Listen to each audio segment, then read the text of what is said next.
Last evening, after a chase, security agents rearrested Kawempe North MP Muhammad Ssegirinya minutes after he had been released on bail from Chigo prison. Ssegirinya's lead counsel Erias Lukwago condemned the manner of their arrest. They never minded that we have a constitution in this country which spells out the procedures they have to go through, the Bill of Rights in the constitution which also guarantees particular rights of suspects, and they also have to act in accordance with the law, because if you are security operatives, you are enforcing the law. So you shouldn't be a lawbreaker.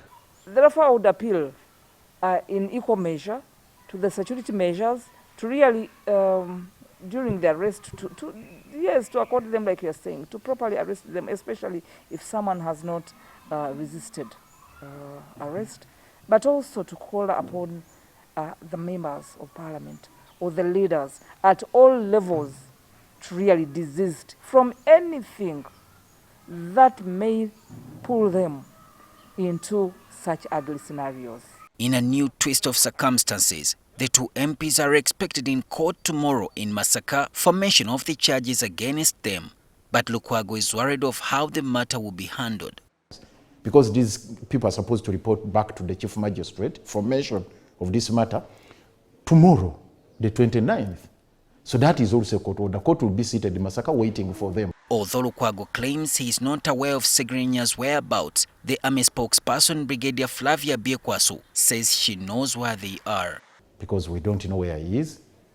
He was arrested yesterday. They are still within the 48 hours, but still, the law does not give them room and powers to act the way they are acting, holding him incommunicado. When we arrest, definitely we have gazetted places where we take people that have been arrested, and these are all open to Ugandans. Therefore, they can, yes, they can go to Kireka, they can go anywhere where he is.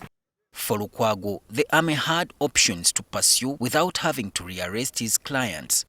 Now, what stopped them from again waiting for the next day when the next fixture of the hearing, of the mention of the case, to bring fresh charges, if indeed they had those charges?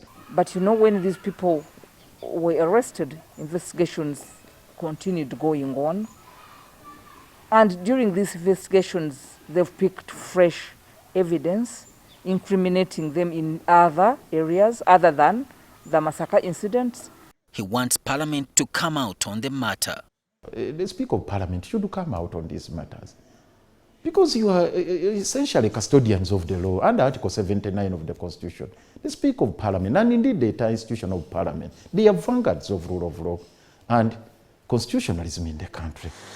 Solomon Kawesa, NTV.